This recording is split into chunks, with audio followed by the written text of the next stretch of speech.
Muy buenos días, muy buenas tardes, muy buenas noches. Sí, ¿por qué no? Muy buenas madrugadas, por eso de que algunas veces nos podrías estar viendo de madrugada, estás bien aburrido y quiere o está en otra parte del mundo y aquí de madrugada, pues bienvenido sea, porque esto va el mundo entero. Bienvenido a otro episodio de la sexta, perdóname, de la séptima temporada de lo que ahora llamamos Café Medio Tiempo, que empezó con Café de la Tarde.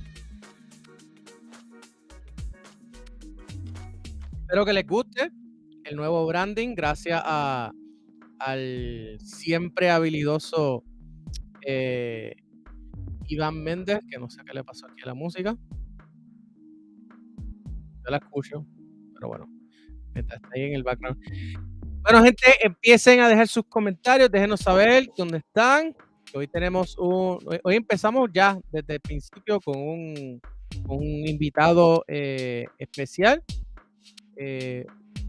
un centrocampista jugando en la NCAA División 3. Fue escogido como jugador o como atleta del año en su región de la NCAA División 3. Pero nada, vamos a ver que él se exprese y que él les dé la bienvenida a todos. Hey Michael, what's up? Yep. Cayó ahí. Hey Michael, what's up? Hey, how's it going? How's it going, man? Welcome to the very first Café de Medio Tiempo. Well, it's called now Café de Medio Tiempo. It wasn't called Café de Medio Tiempo. It was also called Café de la Tarde, but you know, there's only one constant, and that is change. Everything is change. Yeah. So Michael, ¿qué fue esto que ganaste, este premio que te dieron en la universidad? Yeah, so the award I got, it was being recognized for being one of the best players in the region, one of the best players on the East Coast, and being the best athlete for all sports. So soccer, football, softball, baseball. I got awarded as the best athlete in all of the categories for the Eastern Conference. So I'm honored, yeah. So básicamente le ganaste a todos los quarterbacks y le ganaste a todos los quiliadores en voleibol, olvídate, la hostia andante para desde el año pasado en términos de atletismo. Yeah. Por si acaso, para que no lo sepan, Michael nació, criado en Estados Unidos. Su lenguaje principal es Spanglish. Él entiende español, pero si me contesta en inglés, pues nada, ahí está la cosa y esa es hay que ver esto como un ejercicio de una realidad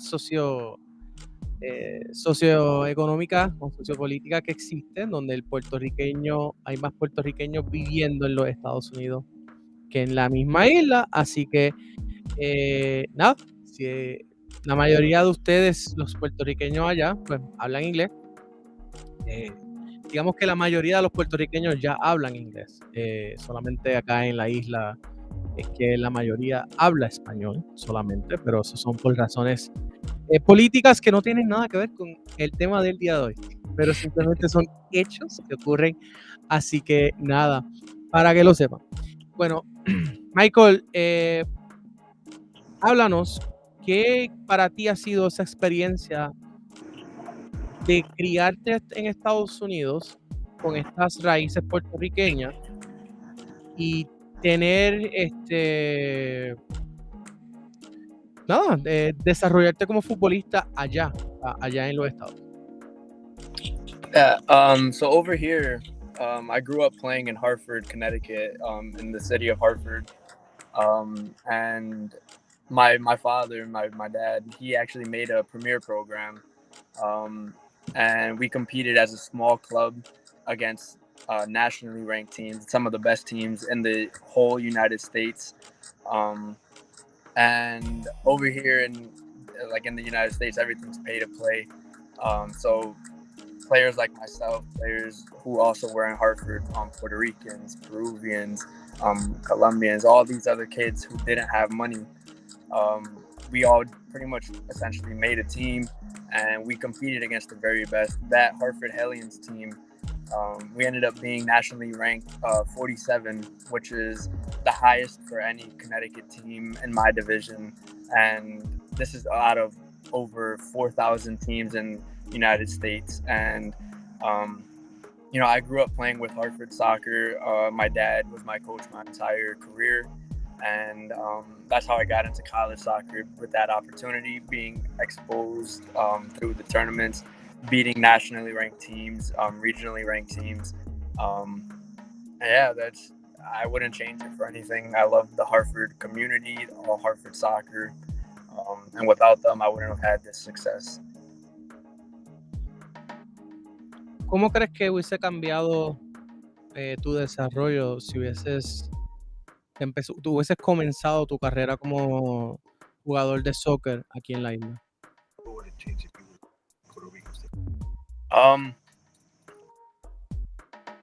I think the opportunities would be a little different, especially with Puerto Rico being such a tight knit community.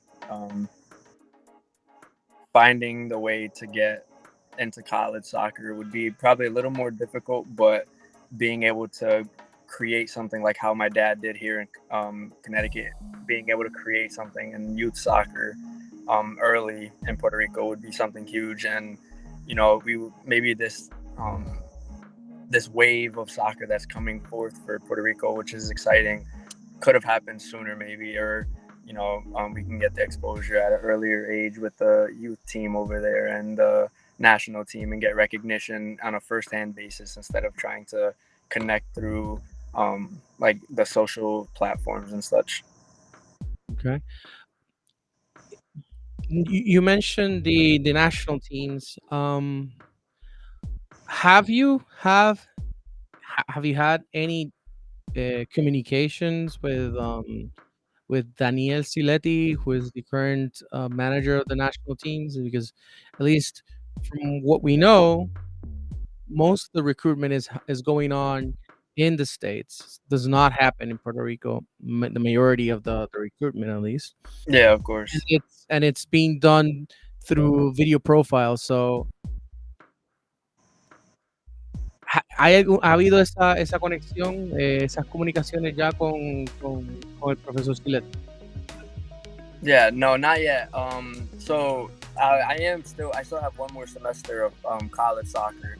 So I'm trying to put all of my focus into that and trying to win a national championship in Division III soccer. But my dad has been keeping tabs with the communication of all of that, and that's the plan. Once my college career is over, then to pursue the next step of contacting them with the video conferences, video highlights and such. But I wanted to finish my college career before taking that next step. Okay. O sea, me imagino que entonces los planes son continuar jugando profesional. Yeah. ¿Cuáles son esos, hacia dónde te estás enfilando en términos de una posible carrera profesional? Yeah. So definitely it's exciting what Puerto Rico is building on the national team level, and having my mom be born in Puerto Rico and sharing that culture and such. It's definitely something exciting that I'm looking forward to. On terms of on the local terms in the United States, Hartford Athletic is right down the road from where I grew up. Hartford soccer has connections with Hartford Athletic, and like I said, once my college career is over, that's going to probably be my first step into trying to get into that path and continue to grow my strengths and continue to get stronger, get bigger, and that'll probably be the path that I want to take. And then with the USL League and the UPSL leagues, all of them coming up in the Hartford area. These are all the leagues that I'm also playing in currently and going to strive to play for after my college career is over. So I don't know if you know, but at least one of the I think he's a co-captain or he's the captain of the national team played in Hartford Athletic. His name is Nicolas Cardona. Yep. And the national team played their friendly, if I'm not mistaken, in 2019. Were you there at that game? So I was actually in season at the time, but my little brother was the ball boy at that game, so he had the opportunity to be a ball boy for that game. But my preseason had just begun, so I couldn't attend that game, if I'm not mistaken. So, tu hermanito tuvo que haber tenido una gran experiencia entonces para... Yeah, he got pictures. Hay cuento entonces. Yeah. Bueno, Michael, más allá, por ejemplo, de lo que planteas de ir a jugar USL, o UPSL, ¿has considerado salir de los Estados Unidos, ir a jugar fuera? Yeah, definitely. Yeah, I actually got selected onto an international group here based out of New York, Westchester United, and in 2020 I was supposed to go to Italy to play the likes of AC Milan, Giona, and a Turkish, Fiorentina's youth team. And a week before the tournament, COVID had everything shut down, and I lost that opportunity. But it was a great experience. We played against some really good academies here in the U.S., but that would have been my first opportunity to go play overseas and get some exposure that way. But since then, like I've mentioned before, I've kind of just focused on college soccer, getting my degree first. And then after this fall, I'm definitely going to be looking into trying to go overseas, see where I can, get my feet running and get started on that professional career. Bueno, para todos los que nos estén sintonizando, les recuerdo, el chat existe, está disponible para que ustedes sean parte de esta conversación. Obviamente sus comentarios sean en español, pues yo se los traduzco a Michael. No tengo problema con eso, soy fully bilingual aquí. Aquí somos fully bilingual, gente. Así que pueden dejarnos los chats en confianza, y si son en inglés, pues Michael los puede entender, así que no necesita que yo se los traduzca. Dicho eso, continuamos acá la conversación. Michael, continuando en este tema sobre irte a jugar profesional, ¿has contactado a algún agente o has tenido acercamientos de agentes que tengan interés de representarte? Well, I can't necessarily contact other I can't contact clubs and such and get that ball rolling because I do believe it's against the NCAA policy. But I do have interest from friends and other coaches who have connections with overseas, who, as soon as I'm ready to flip that page, they can put in a word for some of the clubs that they've played for in England, Peru, and get that ball going forward. And hopefully get some connections in Puerto Rico to see if I can get down there and yeah. Well, I mean, I don't want to sound the bad.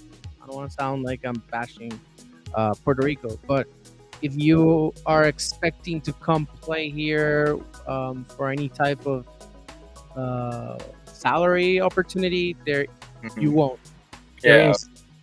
The way that professional players get paid here is not for playing, but rather for being coaches at an academy. So you get paid for being the coach, but you also have to play. So in that way, that is the way that pro players, like let's say Pito Ramos or other players, get paid. But if you're just expecting the way that you would get paid in USL for like $60,000 or $50,000 a year, no, it's not. This isn't the place to come play. Or you might even do better, I guess, going to play for in the Dominican League, because they have a pro league, and they actually do pay good salaries to their players. So it's not Puerto Rico, but it's the next best thing, right? Yeah. In the Caribbean. At least you get beaches every day. Look at it that way. Yeah. But I mean, there are teams in Puerto Rico that, like I said, they could offer you a salary, but it wouldn't be for playing. It'd be more for as a coaching type of opportunity plus playing. So that's the way that it works here. Yeah, here in Connecticut, I'm actually a part of the Hartford coaching staff. I coach Premier Soccer. I coach youth soccer, recreational soccer from 4 all the way up to 18. So that's exciting to hear as well. Well, if you are considering playing and coaching at the same time, youth soccer, then sure, go ahead. There's a few teams I would say Bayamon, I would say Metropolitan, I would let me see, maybe Coamo, and maybe I even feel sick to my stomach even saying this, but maybe Puerto Rico Sol. Maybe. It's just the Tweety Birds. I don't like the Tweety Birds. I'm sorry. I just can't. I try to be as objective as I can, but the Tweety Birds just that's the way that we call them. You just have to see their uniforms. They're like this bright yellow uniform that you can't miss it. And not only is it like bright yellow, their administration is involved in very shady deals, so that's why we don't like them. Like, no, I have nothing against the fans, nothing against the players. I have my criticisms towards the coach, but I have nothing against him personally.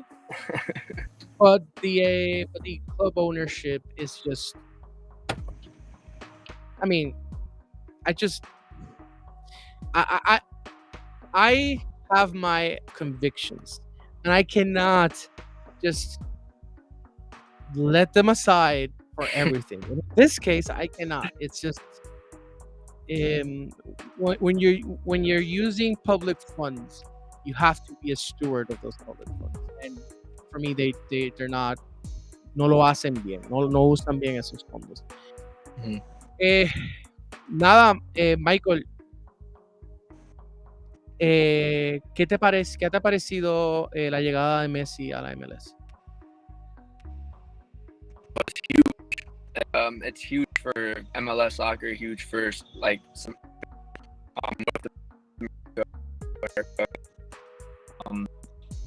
Messi coming to the MLS is gonna only grow the opportunities here, grow for all of us. Grow the brand of as a worldwide sport, and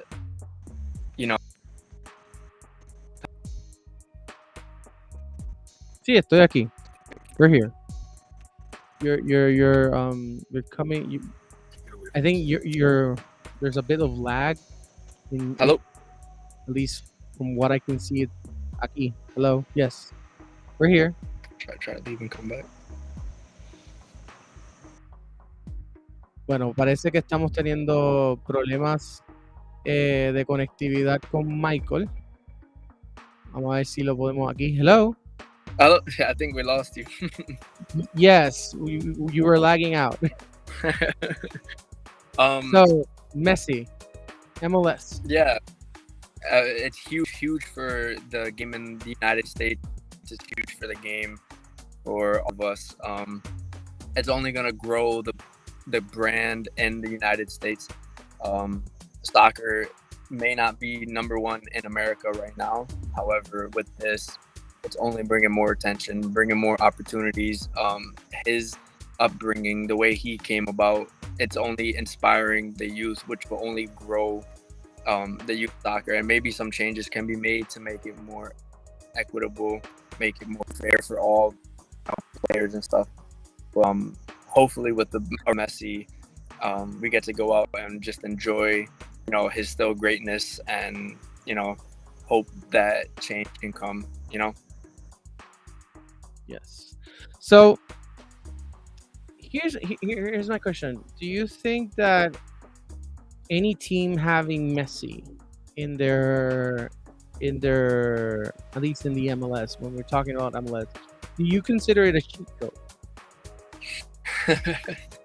I mean, when you have someone as great as Messi, like, it's automatic cheat code. But Inter Miami, they did a great job, recruiting him, getting him on, and that's just up for the other MLS teams to see how they can, match that gap. kind of how it was when Ronaldo went to the Saudi Pro League. All these other clubs have started bringing in other pro players from Europe to, match that level. So hopefully it's going to be exciting to see what these other MLS clubs do in the next couple of years to try to match that balance, because Messi's still going to be one of the greats for at least a couple more years. So see how they can grow the MLS by, bringing other talents, and it'll be good. Okay. But Messi, yeah, Messi's a cheat code. It's like I think you're too young to remember this, but there was I think it was called the Bandai code, where you would have left, right, up, down, A and B, and then you would get the At least you got the reference. At least you get the reference. Which that doesn't. Me siento joven.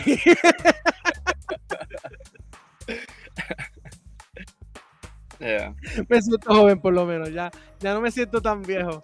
Ya voy para 34. Okay. Vamos. Pero in a more let's just say debateful question.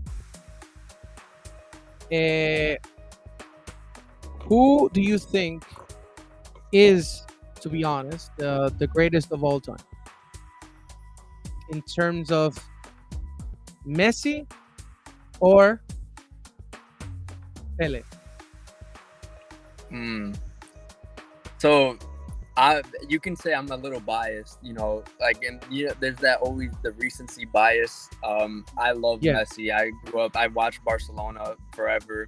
He's the reason why I began watching professional soccer like nonstop, because of just the way Messi plays. He's one of the greatest. He is the greatest in my opinion. But you have to respect what Pele has done. He did great things for, Brazil, for his all-time goal scoring record, which somehow continues to keep changing to try to keep pace with Messi and Ronaldo. Even though he's done playing for a while. But you have to give respect where respect is due. But in my opinion, Messi is the greatest of all time. He's won every major cup. He's now doing things in the United States, now making the finals of the US Open Cup, which at 36 from last place all the way.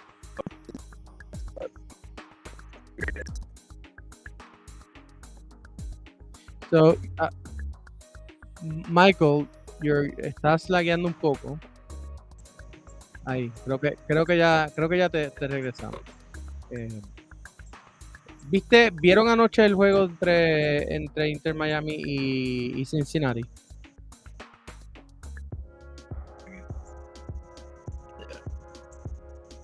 Sí, están volviendo a tener problemas de conectividad.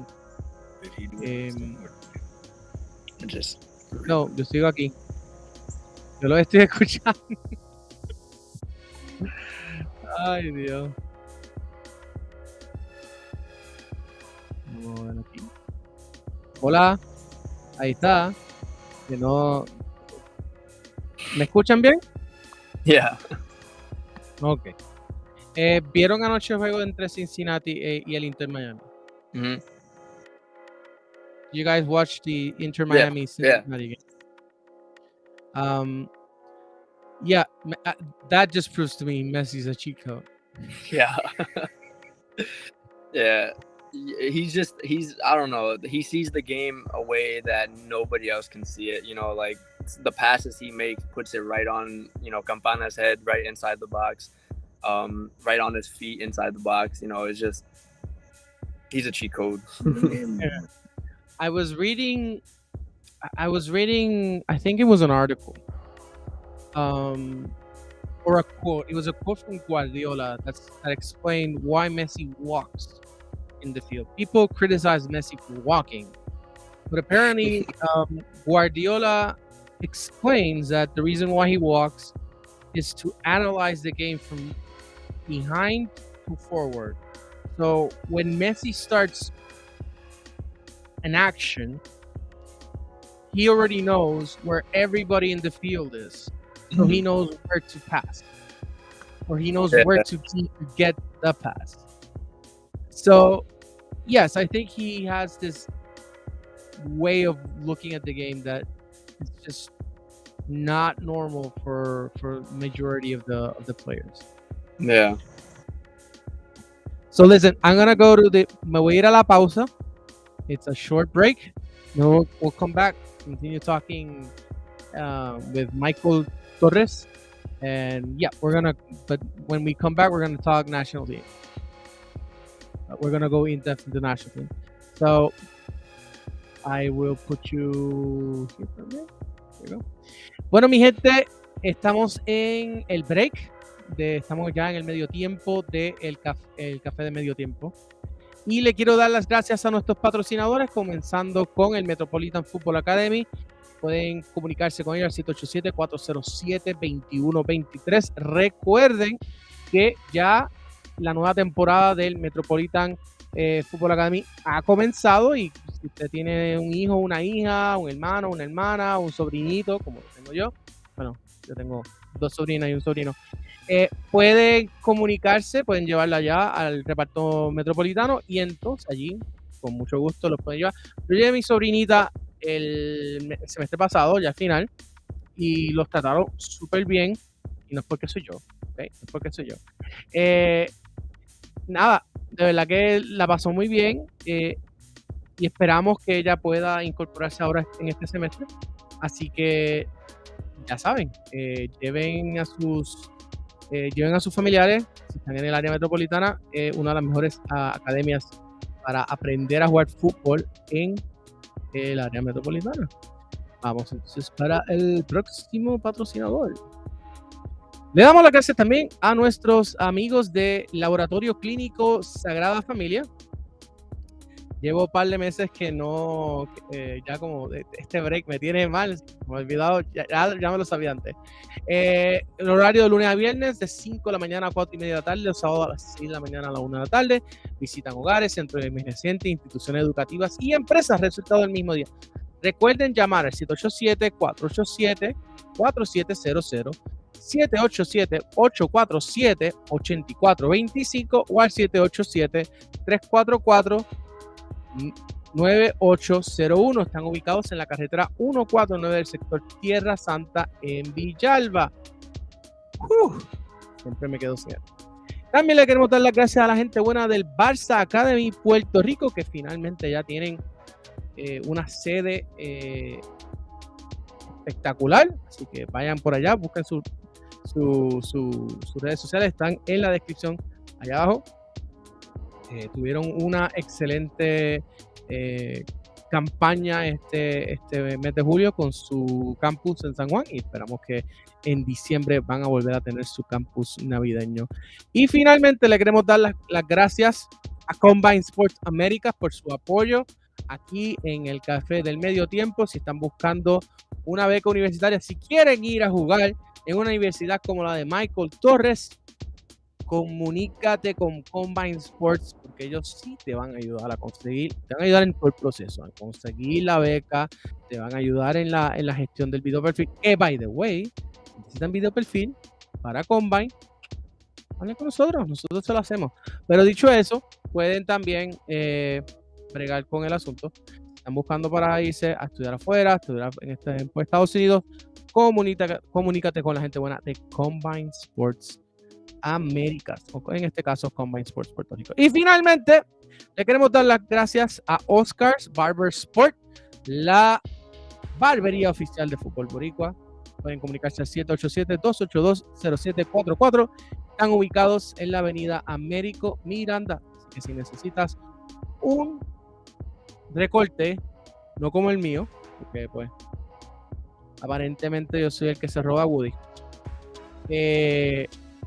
Yo tengo menos pelo que el que se roba a Woody, pero bueno, comunícate con Oscar, que él te pone el día. Él te pone el día, ¿sí?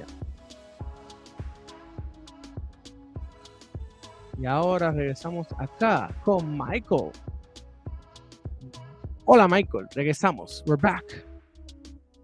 Yeah. So Michael, this is our second section of the program. It's been a while since I've done this program. The last program we did was back in May. So I've been on vacay for a few months. It's taking me a little while to get back into the rhythm. Thank you for sticking with it. Okay, so Michael, you obviously want to play for the national team. What are your thoughts about the national team, Puerto Rico national team right now? There's promise. What Puerto Rico is doing, looking in the United States, when you look at their roster, there's a lot of college players from the United States. There's a lot of players who've played in the United States, and kind of have you mentioned, a lot of the recruiting is starting to become more, United States centralized. It's exciting. You can't expect results right away, and Puerto Rico was close in qualifying for the Gold Cup this past summer, but sometimes you need to really dig into the problems, and kind of rebuild the group, and now that Puerto Rico national team is looking into the United States, it's really exciting. There's a lot of good talent, a lot of good Puerto Ricanos who are here playing college soccer, or USL, UPSL, who want to represent the national team and have that opportunity to have that crest on their chest, and it's exciting to say the least.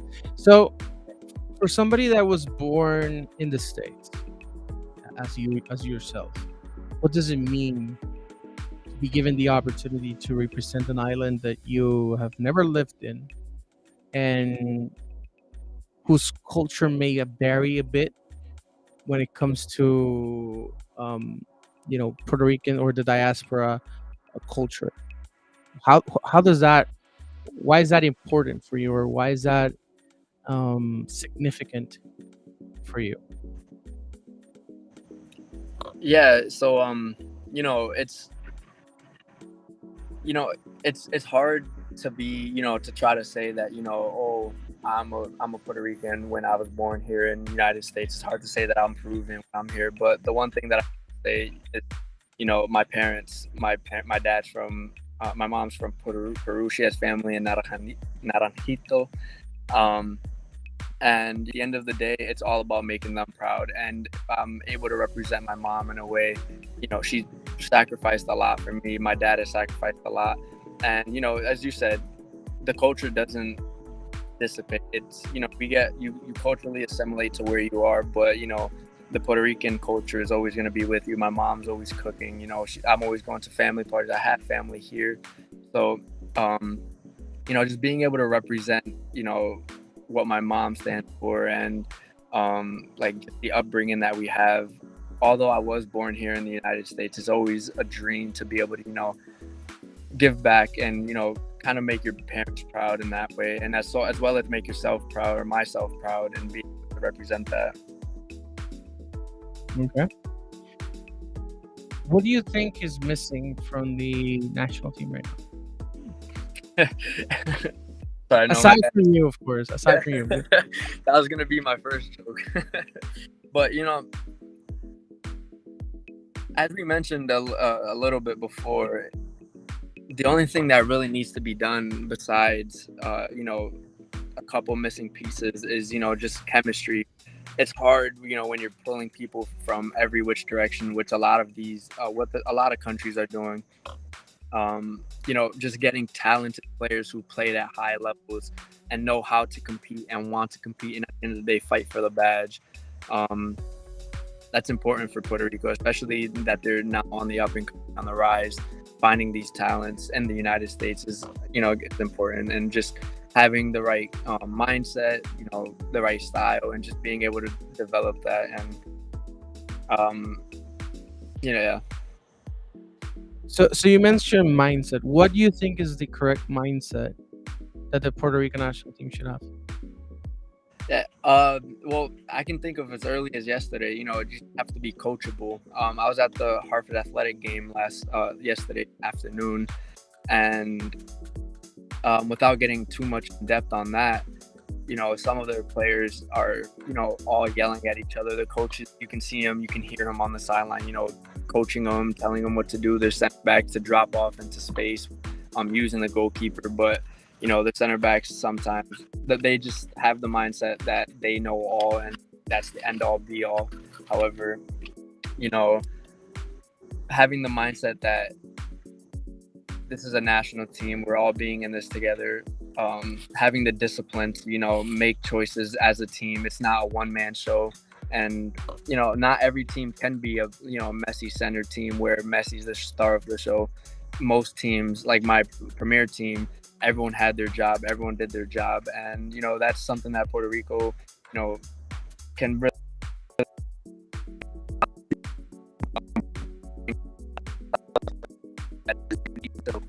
personnel.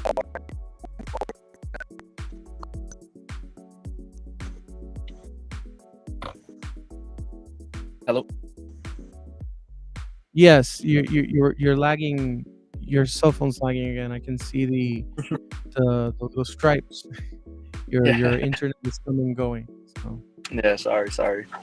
good thing about this, the good thing about this system is that it lets me know who is lagging, and I've been having super good internet all the programs, so I know that nobody from my staff is gonna be blaming me for having bad internet for this program. So Yeah. and I'm doing it as it's an inside joke. Don't worry. Yeah. It has nothing to do with problem. it. No problem. I understand that internet connectivity can come and go, especially if you're out in the moving around. If you're moving around, it just depending on the area of where the tower is and the Of course. atmospheric conditions. And everything. So I get it. So recently there was a coaching change. We went from Dave Srakan to this new guy. I forgot his name. He's forgettable. I'm sorry. He is forgettable. What are your thoughts on that? How do you think a coaching change that drastic that happening right before the most important competition that the national team has played, how would that affect the chemistry of the group? Yeah. So as a player, coaching change can be difficult, especially if they're bringing a whole new style of play or even just a small style of play change. You're used to fighting for one coach, but at the same time, as a player, you need to. This goes back to how I said you need discipline, structure. As a player, sometimes a different point of view is, it doesn't always hurt. As someone who's coached or who has played for different coaches, I've had my college coach, Coach Paul, and I've played on state teams representing Connecticut, state teams representing the region. Every coaching style is different, but it all depends on how the players react. And if you have a solid group who are willing to fight for each other, having a coaching can be difficult to adapt to. But at the end of the day, it's soccer, it's football, it's soccer. You have to adapt, you have to change, because if not, you can't not stop playing. You can't not the coach. He's the one making all the game day, lineup, personnel, tactics. So I can see how it caused some difficulties, especially right before the big tournament that the national team has played in a while. However, at the end of the day, with the players that they have, who are quality players, they should be able to adapt, and that's the hope, bringing in players who have played at high levels, competitive levels. They have that understanding of how to adapt, and hopefully players have the opportunity to play under different coaches in their lifetime, because you get to learn different play styles, whether you're playing defensive or attacking, in a balance style.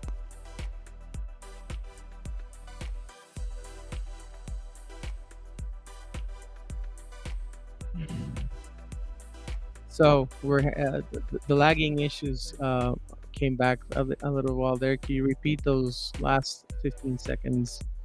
Yeah.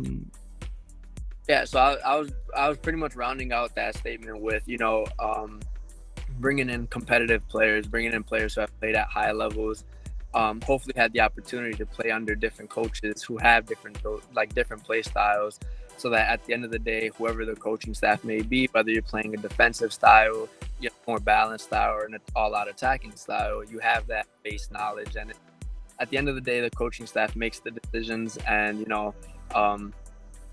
just being able, once again, going back to discipline and fighting for your badge. I know it's difficult, especially right before a big tournament, but sometimes it's soccer, it's football. You have to adapt, or else Yes. form. Yes. So listen, Michael, I'm going to ask you.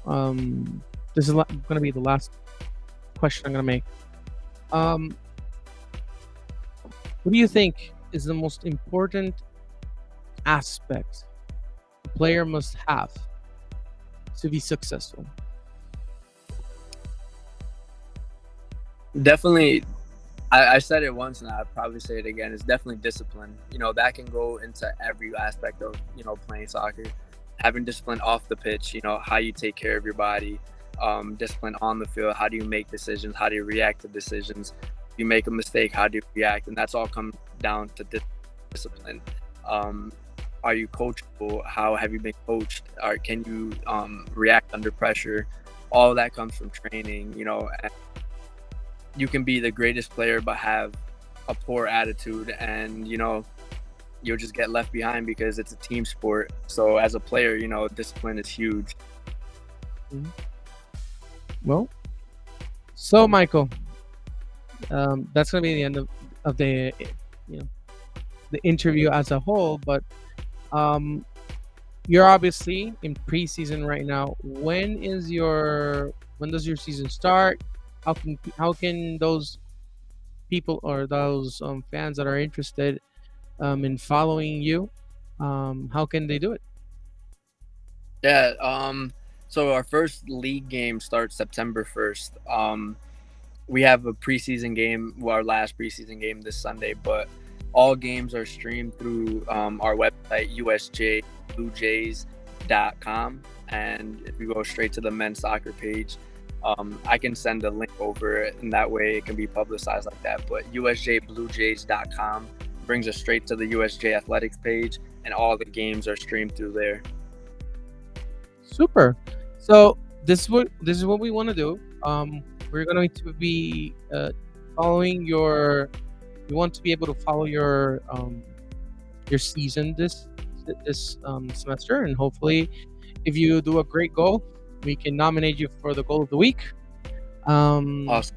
So please do send us the link and the schedule, so that we can members of my staff can continue to track you down throughout the season, and we can help inform our fans about your existence. Because as you say, there is a lot of U.S. based Puerto Ricans that are out there playing, but it is hard for us to track them all, because sometimes we don't know where they're playing, or we don't know in what specific site we can go watch. Mm-hmm. For example, I can't right now, for the life of me, tell you when was the last game that forgot his name.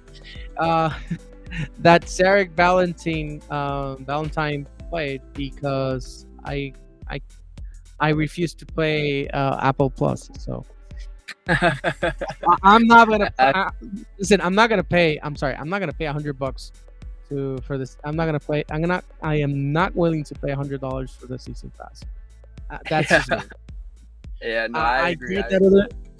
I get that other people may want to be able to pay $100 for the season pass, but that's it. I refuse. Like I'm a streamer, but I wouldn't pay $100 for Yeah, for our streams are free through the website. All colleges will stream it, and there shouldn't be any charges at all this season. So yes. Well, we are going to be streaming the local university league, so it works out. No, we're good. At least we have something to follow in the NCAA. So Yep. listen, Michael, thank you very much for being my first guest in Café Medio Tiempo, which is in reality is the 165th episode of my podcast, but the first one under the new branding, which is Café Medio Tiempo. So thank you very much for being here today. And as you may have seen, wait, so we're here. I'm getting used to producing over in the new system. Yep.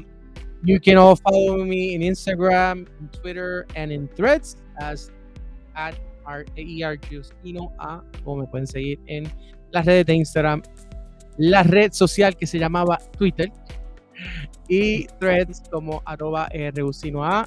I am there. You can come troll, you can come debate. I usually talk history, I usually talk football, and I usually talk movies. So if you want any of those topics, come on, come at me, bro. Yes, I'm happy to be webcasting again. I needed a break, but I am back after 2 months, and I have really enjoyed this conversation that I had this morning with you, Michael. And please continue updating us about your career and what you're doing, because we are Football Boricua, and anywhere where there is a Puerto Rican playing, we want to be able to cover it.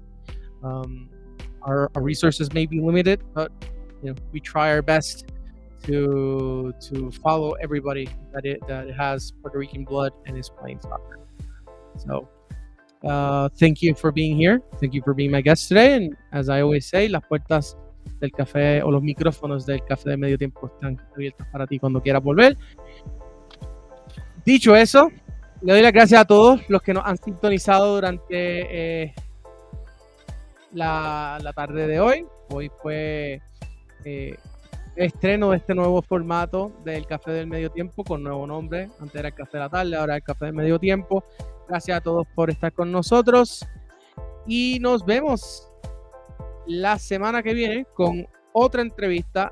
No sé a qué hora vaya a ser porque hay unas reuniones que se tienen que dar. No sé si vaya a ser el jueves al mediodía. Pendientes, va a ser jueves, pero es Café Medio Tiempo, así que ahora lo puedo hacer de noche. Sin que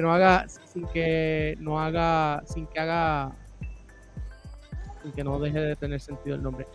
Nada, me voy, que estoy aquí rambling demasiado. Chao.